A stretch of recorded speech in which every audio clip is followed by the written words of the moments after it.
मैंने hepatitis virus की clinical feature संबंधी एक वीडियो अपलोड किया था और उसमें आपको बताया था कि जो क्रायोग्लोबुलिन सब होता है वो मोनोक्लोनल होता है, एक ही क्लोन की एंटीबॉडी होती है। जो आईजीएम एंटीबॉडी होती है वो एक ही क्लोन की होती है। जो आईजीएम, आईजीजी, आईजीए ये सब होती है ना, आईजीडी, आईजीई, ये सब डिफरेंट क्लोन नहीं है, ये सब एक ही क्लोन से आ सकती है। ये जो पांचों एंटीबॉडी है आईजीएम, आईजीए, आईजीडी, आईजीई सब मोनोक्लोनल हो सकती है।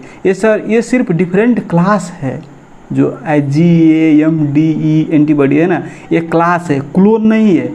ये जो पांचों एंटीबॉडी है एक ही क्लोन से आ सकती है। तो क्लोन क्या होती है इसको मैं समझाने की आपकी कोशिश करता हूँ।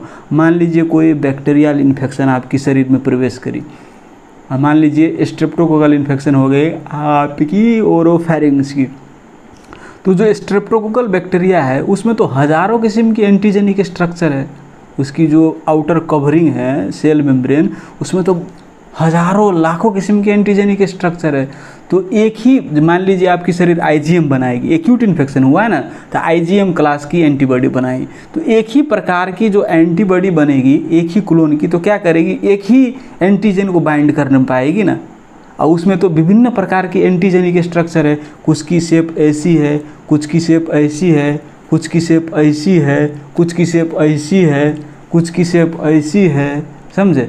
तो शेप जो है ना, कुछ की शेप ऐसी है, देखो कुछ की शेप ऐसी है। तो शेप तो डिफरेंट है। एक ही प्रकार के एंटीबॉडी जब बनाएगा तो एक ही प्रकार में फिट होगा। इसको तो इसमें फिट तो नहीं कर सकते हो ना, इसको इसमें फिट कैसे करोगे। न्यूट्रलाइज करने के लिए एंटीजन एंटीबॉडी को तो ठक के फिट करना पड़ता है। इसको ऐसे ठक के फिट होता है ना, ठक के फिट होना पड़ता है।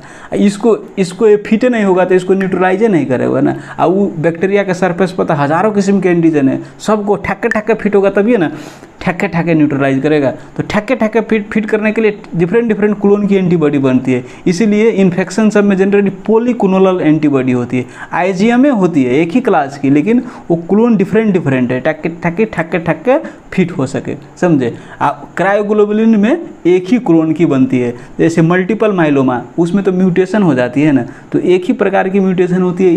इसीलिए उसमें एक ही प्रकार की एंटीबॉडी बनती है, एक ही क्लोन की एंटीबॉडी बनती है। इन्फेक्शन सब में generally different clone, thousands of clones, lakh सब क्लोन से बनती है, समझे। अब मल्टीपल स्क्लेरोसिस में ओलिगोक्लोनल बनती है। आप सबने देखा होगा सीएसएफ में ओलिगोक्लोनल बैंड, ओलिगो कहने का अर्थ 4-5 ठो क्लोन के सब बनती है। तो उसमें आप जानते हैं माइलिन जो प्रोटीन है स्वान सेल, उसके अगेंस्ट में जो एंटीबॉडी बनती है उसमें उतनी बैक्टीरिया जैसी उतनी हज़ारों लाखों एंटीजेनिक स्ट्रक्चर नहीं होती है, उसमें